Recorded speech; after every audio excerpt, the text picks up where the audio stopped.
c'est marrant, ce monsieur dont on ne voit pas le visage, mais on n'a pas besoin de le voir pour savoir qui c'est. On entend juste le grain de sa voix, le timbre de sa voix, et on a tout compris. Bon.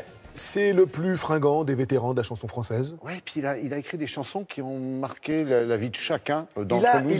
Il a coécrit ou il a découvert des chansons. Oui. Le propre d'Hugo Frey, c'est de toujours avoir été il a du pif. Admirateur du talent des autres. Et on s'en souvient, dans les années 60, c'est lui qui, avec Pierre Delanoë, adapte et fait connaître à la France entière Bob Dylan. C'est lui qui, parmi les premiers, amène, à la fin des années 50, le folklore sud-américain en France. C'est lui qui amène ça avec le rossignol anglais, notamment.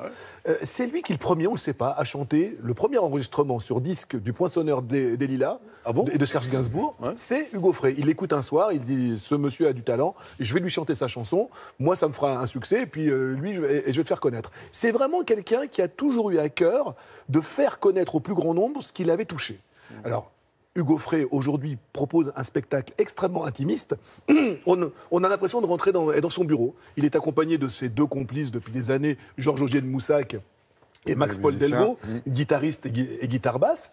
Vous arrivez dans un décor qui est celui de son bureau, qui est de son local de répétition, avec ses deux musiciens, et il vous raconte sa vie. Ça s'appelle Visiteur d'un soir. En fait, le visiteur, c'est le public qui est dans la salle. C'est Fugain qui avait fait ça il n'y a pas longtemps, non? Michel Fugain a fait un truc qui s'appelle la causerie musicale, où il racontait les secrets de ses chansons. Pas sa vie. Là, il raconte sa vie. Sa vie, écoutez, 88 printemps, et il aura 89 printemps le 18 août prochain. Oh, donc c'est vous dire, fait pas. Ah, non. Une voix absolument incroyable sur scène, mais vraiment, ce monsieur est proprement incroyable, de générosité, c'est 2 heures sur scène, une suite, c'est la bande originale de nos vies qui passe, quoi. C'est bon, ça. Mais vraiment, de nos premières colonies de vacances à maintenant, on a tous dans le cœur une chanson d'Hugo Frey. Regardez.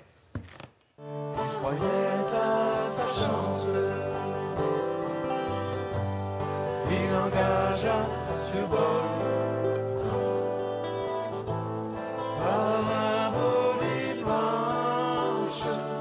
Hugues, visiteur d'un soir, c'est quoi? Alors le visiteur, c'est le public qui vient rendre visite à un artiste. Je les reçois dans le studio où j'ai coutume de répéter avec les musiciens. Et donc c'est un survol de cette traversée qui a commencé... il y a quelques années. Il y a quelques années, oui.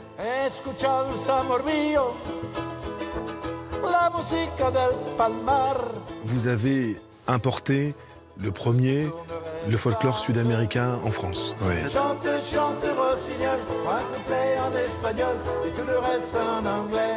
Vous avez révélé, en l'adaptant, Bob Dylan au français. Si tu passes là-bas vers le nord. Révéler aux autres ce qui vous a touché, oui. Ça a toujours été votre moteur, ça? Voilà, c'est toujours mon moteur. Le talent des autres est un cadeau du ciel, dont je profite pleinement. Je n'ai aucune jalousie. N'oublie pas de donner le bonjour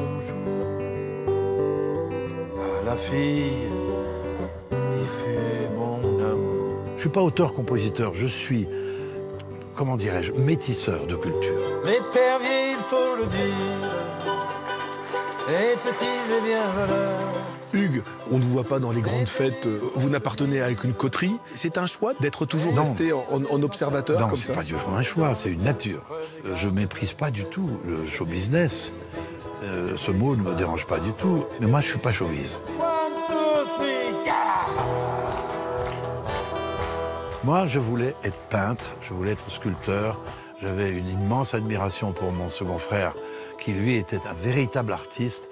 Et c'est la disparition prématurée et volontaire de mon frère qui fait que j'ai fait cette carrière. C'est un fameux trois-mâts, fin comme un oiseau, qui se fait beau, Santiano. Vous avez 88 printemps. Oui. C'est quoi votre moteur? Le matin, quand je me lève, je ne peux pas m'empêcher de regarder le ciel.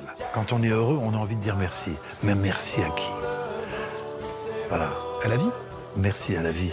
Je prends la vie au jour le jour et tous les matins, je repense à mes parents, à mes frères, à ma famille, à ceux que j'ai aimés dans ma vie. Je les vois physiquement et je dis merci. Nous irons jusqu'à San Francisco. Merci beaucoup. Oui, c'est vrai qu'aujourd'hui, il doit commenter comme tout le monde, mais sans plus, hein, les dernières affaires People, on va dire. Oui, mais c'est pas son truc. C'est pas ça le plus intéressant. Il se concentre sur un prochain album Alors, ou pas en projet, un Parce qu'il peut nous surprendre, lui, hein, il est capable. Totalement. En projet, un prochain album. Enfin, il a plusieurs idées d'albums.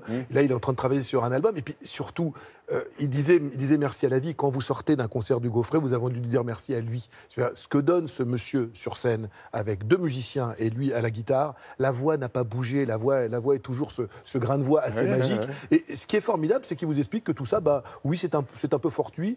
Il est maintenant une vedette de la chanson, tant mieux. Mais lui, il aurait vraiment voulu être Il remplira les salles le 18 demain à Guipry-Messac, le 23 à Montrouge, en banlieue parisienne, le 29 à Talence, à côté de Bordeaux, et le 1er avril, c'est pas un poisson, et pourtant ça sera à La Rochelle, et le 30 avril, ça sera au Stade d'Olonne. Toutes les dates sont sur le site internet. Voilà, merci beaucoup.